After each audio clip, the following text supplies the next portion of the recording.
Okay, we're back and we are still working on Chapter 2, The Imprints of Experience in Joseph Campbell's Primitive Mythology. And we are in Section 5, The System of Sentiments of the Local Group.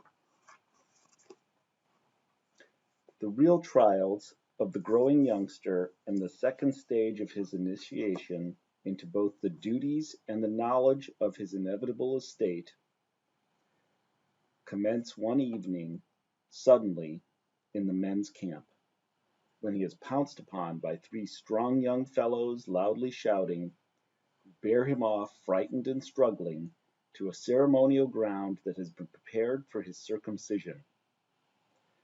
The whole community is there to greet him, women as well as men, and when he finds himself among them his struggles cease. He is placed among the men, and the women at once begin to dance, flourishing shields. They are now the women of the age of dream, the Altgeringa age, who danced this way when the young men of the age of the ancestors were to be initiated, and the men sing while they perform. When the boy has watched and listened for some time, never having seen such things before, strands of fur string are wound around his head to make a tightly fitting cap, and there is tied about his waist a girdle of twisted hair, such as he has seen the men wear. Three men then lead him through the dancing women to a break of bushes behind which he is now to remain for a number of days. They paint on him a design and warn him that he has now entered upon a higher stage of young manhood. He must never disclose to any woman or boy any of the secret things that he is about to see and learn. Throughout the coming ceremony he is not to utter a word unless addressed, and then only to answer as briefly as possible. And he is to remain crouching behind his brake until called. Should he attempt to see what he is forbidden to see, the Great Spirit whose voice he has heard in the sound of the bull roarers would carry him away. And so he sits alone and silently all night behind the brake while the men dance on the ceremonial ground.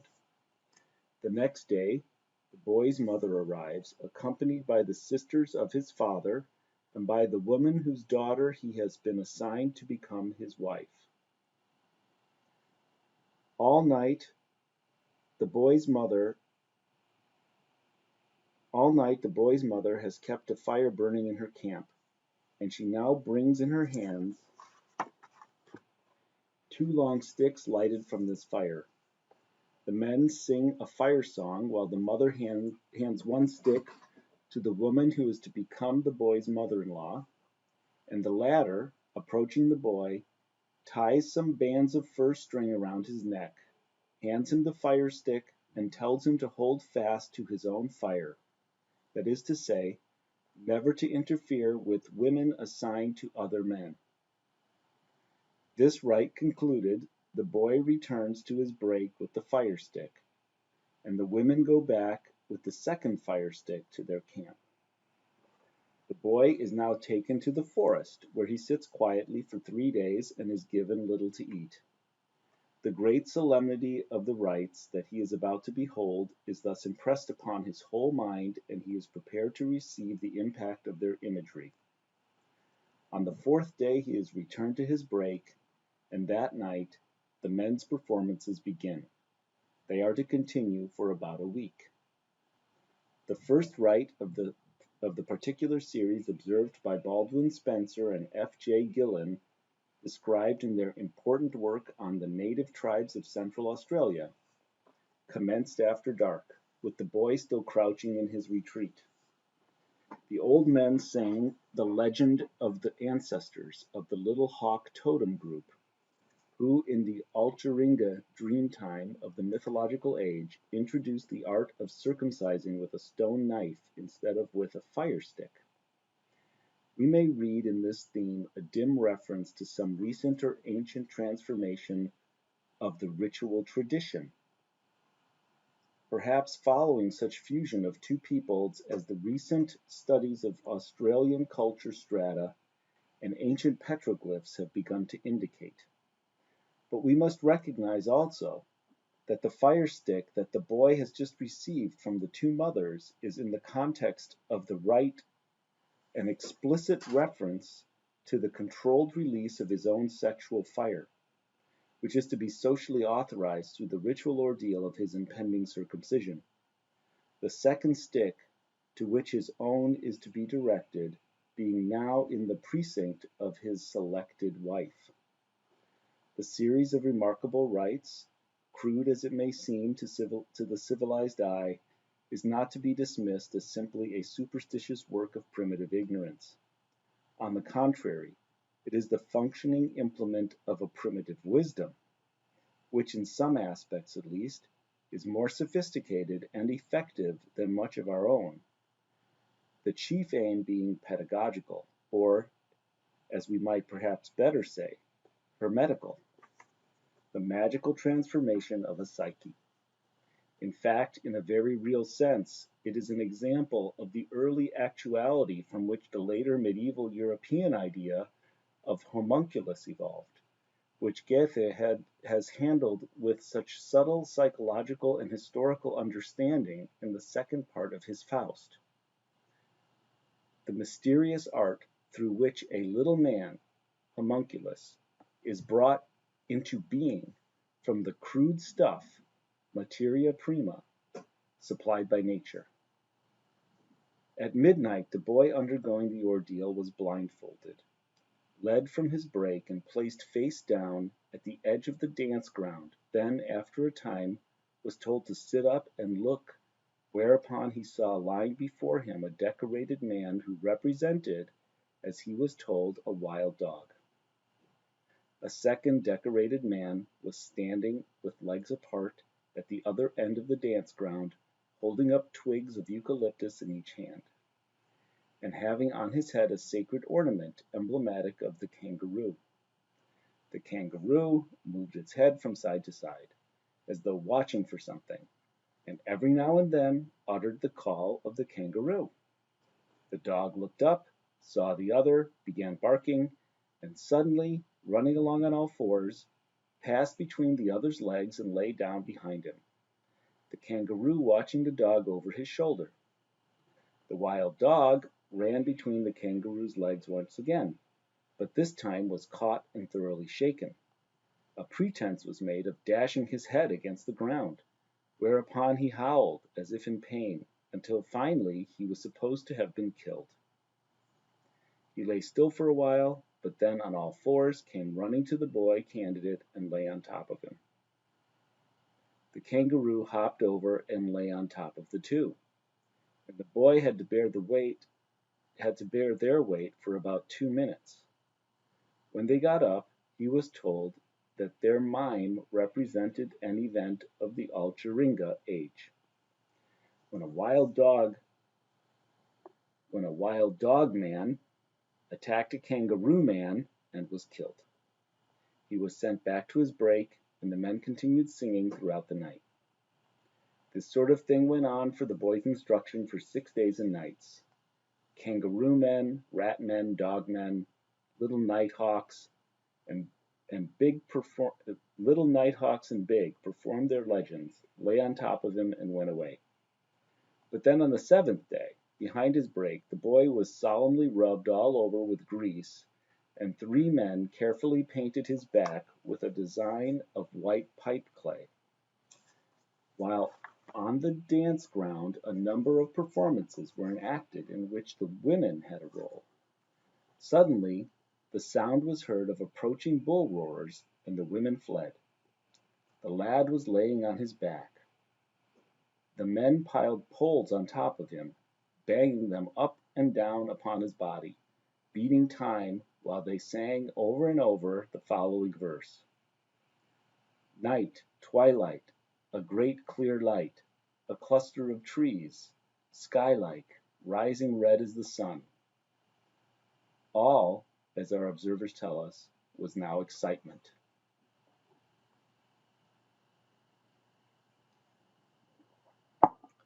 The fire was giving out a brilliant light, and the two men who were to perform the circumcision took their position at the western end of the ceremonial ground. With their beards thrust into their mouths, their legs widely extended, and their arms stretched forward, the two men stood perfectly still. The actual operator in front and his assistant pressing close up behind him, so that their bodies were in contact with each other. The front man held in his extended right hand the small flint knife with which the operation was to be conducted, and as soon as they were in position, the boy's future father-in-law, who was to act as shield-bearer, came down the lines carrying the shield on his head, and at the same time snapping the thumb and first finger of each hand. Then, facing the fire, he knelt down on one knee just a little in front of the operator, holding his shield above his head. During the whole time the bull roars were sounding everywhere so loudly that they could easily be heard by the women and children in their camp. And by them it is supposed that the roaring is the voice of the great spirit Tuan Yerika, who has come to take the boy away. The legend told to the women and children concerning Tuan Yerika is not a true myth, but a screening allegory, coined to hide from exoteric view the facts of an esoteric rite, while suggesting symbolically the rite's spiritual sense. Many such screening legends are represented in the history of religion, Hermetic philosophy, mysticism, and pedagogy. They are not to be confused with such outright parodies and frauds as those of the old Eskimo shaman Najagnik, which were invented to intimidate his fellow villagers. They serve a double function.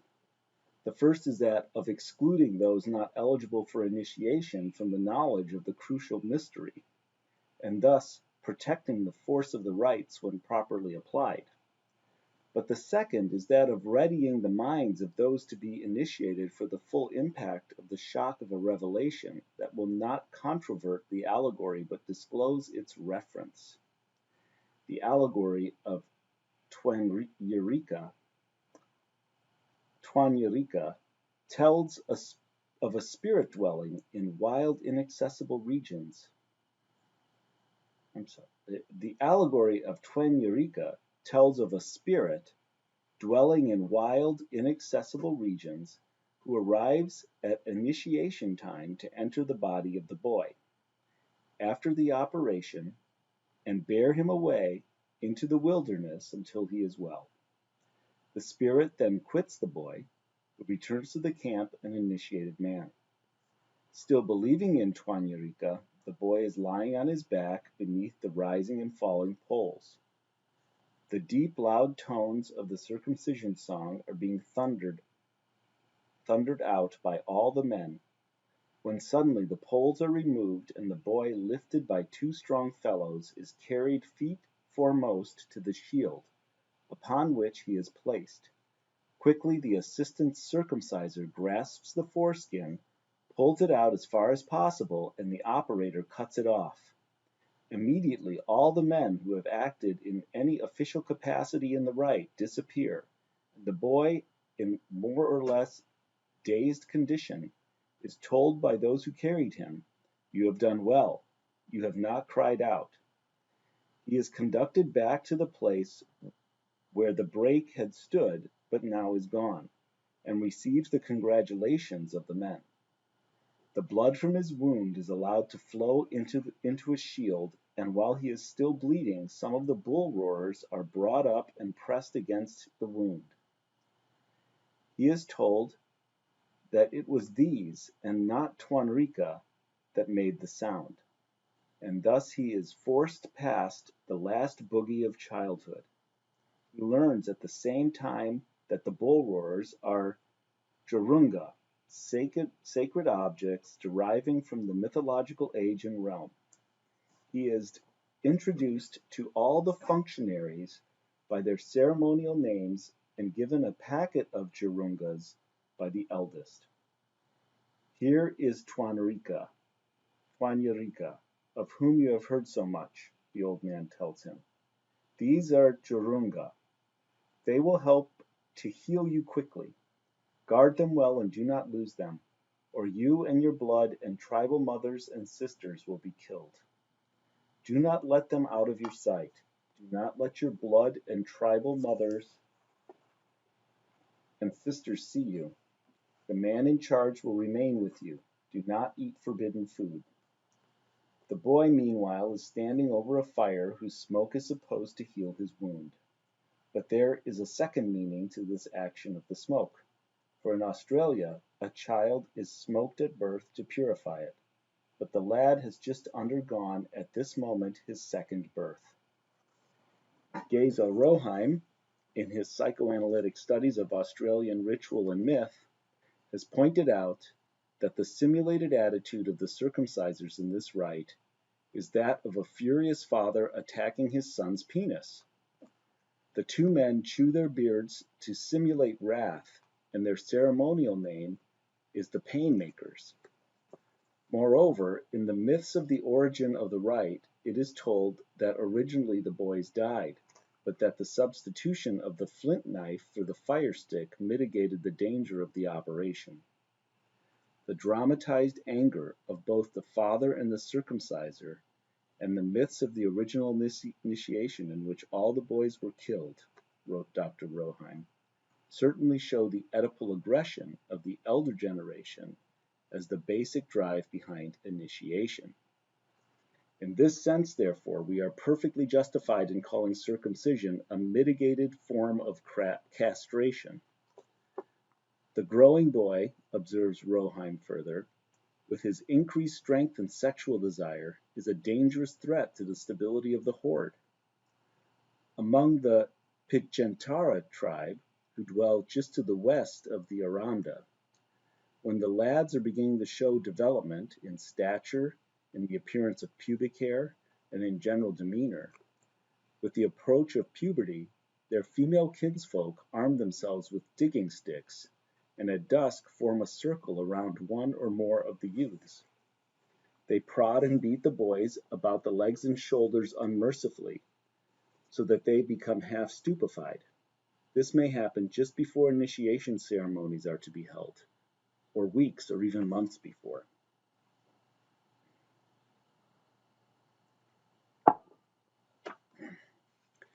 According to the Nagatatara and Western Aranda, if the young men were not subjected to the discipline of the initiation ritual, they would become demons. Erincha would fly up into the sky and kill and eat the old men. To keep them down, the old men kill and eat the boys symbolically, or even actually if the boys do not obey, which, if we may judge from what has been learned about the phenomenology of juvenile delinquency in recent years, is perhaps not an excessive threat after all. But there is another side to the work of the elders besides that of intimidation. They must woo their sons from the primary infantile attachment to their mothers through an effective conjuration of their sympathy. During the course of the painful rites, therefore, the lads at times are given nothing to eat or drink but the men's blood. They take it from bowls, either in liquid form or coagulated and carved like cake. The blood is poured over them, also as a bath. And so they are literally soaked, inside and out, in the good body content of the fathers, which has been drawn in almost incredibly great quantities from the men's arms and subincision wounds. The men jab the subincision scars of their penises or slash the inside of their arms, and the blood pours forth, which then is used not only as food and drink for the boys, but also as paint for the ceremonials, and a kind of glue to make the bird down decorations stick to their bodies when they assume the forms of the ancestors for the sacred rites. Thus the blood is physical food like mother's milk, but spiritual food also, which the mothers cannot furnish. No mere children's food, nourishing only the body, but truly man's food, the amniotic fluid and energizing force of the alchemy of this frightening yet fascinating crisis of the second birth. So with that, we'll stop for now, and we'll pick up again next time. Thank you for joining me. Enjoy your day.